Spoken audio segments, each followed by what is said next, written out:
Hello friends, வணக்கம். இன்றைக்கி நான் செய்து காட்ட போகிற ரெசிபி பருப்பு கறி. இந்த ரெசிபி எப்படி செய்கிறதுன்னு பார்க்கலாம் வாங்கோ.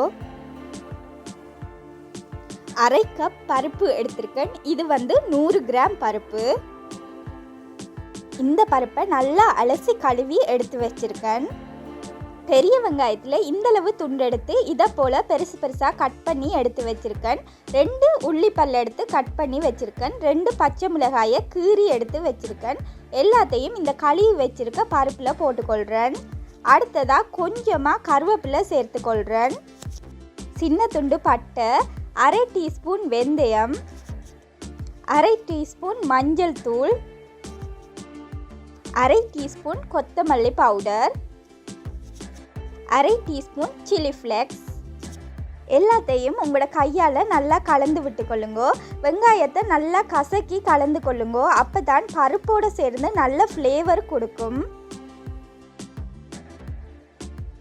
நல்லா கலந்து விட்டதுக்கு பிறகு 1 கப் தண்ணி சேர்த்துக்கொள்கிறேன். இது 250 மில்லிலிட்டர் தண்ணி. தண்ணி சேர்த்ததுக்கு பிறகு நல்லா கரண்டியால் கலந்து விட்டுட்டு நான் இதை அடுப்பில் வச்சு ஒரு மூடி போட்டு 5 நிமிஷத்துக்கு அவிய விட போகிறேன். அடுப்பு மீடியம் ஃப்ளேம்லேயே இருக்கட்டும். 5 நிமிஷத்துக்கு பிறகு பருப்பை நல்லா கிளறி விட்டுட்டு இதில் இன்னும் கொஞ்சமாக தண்ணி இருக்குது. இந்த தண்ணியும் வற்றணும். வற்றி பருப்பு நல்லா அவியறதுக்காக இன்னொரு 3 நிமிஷம் நான் மூடி போட்டு வைக்க போகிறேன். 3 நிமிஷத்துக்கு பிறகு பருப்பில் இருக்கிற தண்ணி எல்லாம் வற்றி பருப்பு நல்லா அவிஞ்சிட்டுது. இந்த ஸ்டேஜில் நீங்கள் இந்த பருப்பை கரண்டியால் நல்லா மசிச்சு விட்டுக்கொள்ளுங்க.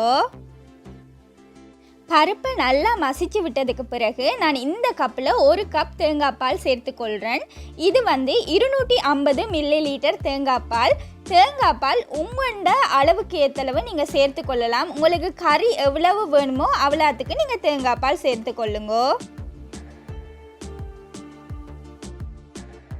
அடுத்ததாக 1 டீஸ்பூன் உப்பு சேர்த்துக்கொள்கிறேன். உங்களோட சுவைக்கு ஏற்றளவு உப்பு சேர்த்துக்கொள்ளுங்க. தேங்காய் பால் சேர்த்ததுக்கு பிறகு இந்த கறி கொதிச்சு தண்டாலே அடுப்பில் இருந்து இறக்கிக்கலாம். ஸ்ரீலங்காவில் ஹோட்டலில் சாப்பாடு சாப்பிடும்போது பருப்பு கறி கண்டிப்பாக இருக்கும்.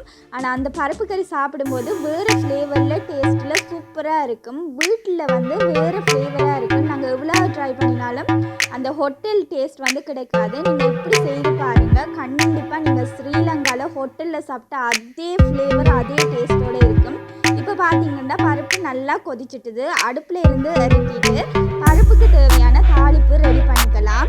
அதுக்காக தாளிக்கிற கடாயை அடுப்பில் வச்சு 2 டேபிள் ஸ்பூன் தேங்காய் எண்ணெய் விட்டுக்கொள்கிறேன். அதில் 1 டீஸ்பூன் கடுகு, 1 டீஸ்பூன் சீரகம், கொஞ்சமாக கருவேப்பிலை, கொஞ்சமாக பெரிய வெங்காயம் கட் பண்ணி வச்சுருக்கேன் சின்ன சின்னதாக, அதையும் போட்டுக்கொள்கிறேன். 2 காஞ்ச மிளகாயை சின்ன சின்னதாக கட் பண்ணி வச்சுருக்கேன், அதையும் போட்டுக்கொள்கிறேன். இது எல்லாமே நல்லா பொன்னிறம் ஆகிற வரைக்கும் வதக்கி விட்டுக்கொள்ளுங்க. இந்த தாளிப்பு கட்டாயம் சேர்த்துக்கொள்ளுங்க. இது நல்ல ஒரு ஃப்ளேவர் கொடுக்கும். இப்போ பார்த்தீங்கன்னா பொன்னிறம் ஆகிடுது. இதை அடுப்பில் இருந்து இறக்கி அப்படியே நான் செய்து வச்சுருக்க பருப்பு கறிக்குள்ள ஊற்றி நல்லா கலந்து விட்டுக்கொள்கிறேன். என்னோட பருப்பு கறி சூப்பராக ரெடி ஆகிட்டுது. இந்த பருப்பு கறியை சூடான சாதத்தோடு போட்டு பிசைஞ்சு சாப்பிடும்போது அவ்வளோ டேஸ்ட்டாக இருக்கும். கண்டிப்பாக உங்களோட எல்லாரோட வீட்லேயும் ட்ரை பண்ணி பாருங்கள். இந்த ரெசிபி உங்களுக்கு பிடிச்சிருந்தா மறக்காமல் என்னோட சேனலுக்கு லைக் பண்ணுங்கள், ஷேர் பண்ணுங்கள், சப்ஸ்கிரைப் பண்ணுங்கள். பக்கத்தில் இருக்க பெல் பட்டனையும் மறந்துடாமல் கிளிக் பண்ணுங்கள். தேங்க்யூ.